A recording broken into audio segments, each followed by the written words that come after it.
Hello बच्चों, let us see the question. The question states that a compound microscope has a magnifying power of 100.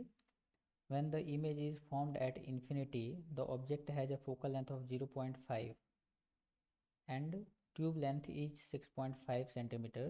Find the focal length of the eyepiece. यहाँ पे देखिए, यहाँ पे हमें एक question दिया गया है जिसमें मैग्नीफाइंग पावर दे रखा है हमें, और साथ में ये दे रखा है कि ये मैग्नीफाइंग पावर उस केस में है जब इमेज इन्फिनिटी पे बन रहा है, यानी नॉर्मल एडजस्टमेंट का केस है।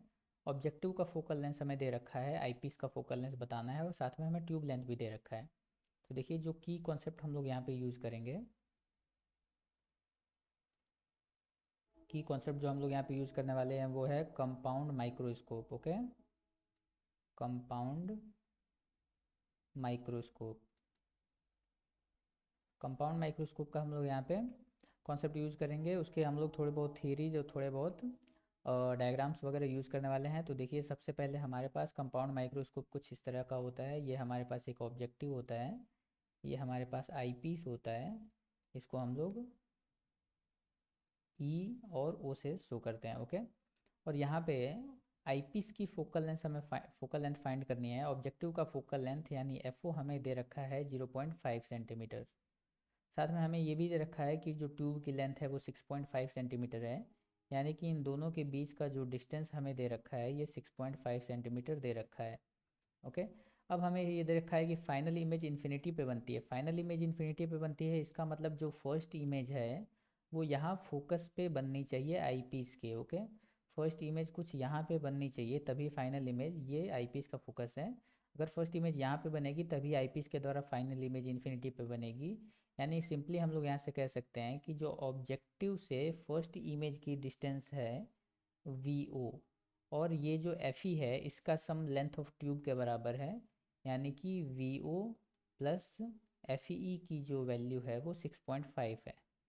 तो ये हो गया हमारा इक्वेशन नंबर 1। ओके, अब देखिए, साथ में हमें क्या दे रखा है, हमें साथ में ये भी दे रखा है कि यहाँ पे जो मैग्नीफिकेशन है वो इन्फिनिटी है। अब क्योंकि नॉर्मल एडजस्टमेंट के केस में जो मैग्नीफिकेशन का फॉर्मूला होता है वो होता है V O upon U O into D by F E. Okay, तो हमें V O by U O की वैल्यू फाइंड करनी है। तो लेंस के फॉर्मूले से हम लोग लिख सकते हैं 1/वी ओ माइनस 1/यू ओ इक्वल टू 1/एफ ओ। लेंस फॉर्मूला से हम लोग ऐसा लिख सकते हैं, और उसको हम लोग थोड़ा सा अगर मॉडिफाई करें तो हम लोग यहाँ से लिख पाएंगे we O by U O की जो वैल्यू होगी वो माइनस टाइम्स 1 - वी ओ/एफ ओ के बराबर होगी। थोड़ा सा मॉडिफिकेशन करके हम लोग ऐसा लिख सकते हैं इसको इस फॉर्मूले में। ठीक है, तो we O by U O की वैल्यू हमें पता चल गई है 1 - वी ओ/एफ ओ के बराबर होगा। अब देखिए, ये वैल्यू हम लोग क्या करते हैं, ये वैल्यू हम लोग इस m के फॉर्मूला में पुट कर देते हैं, तो हमें मिलेगा magnification m equal to minus times 1 - v ओ/एफ o multiplied by d by F E.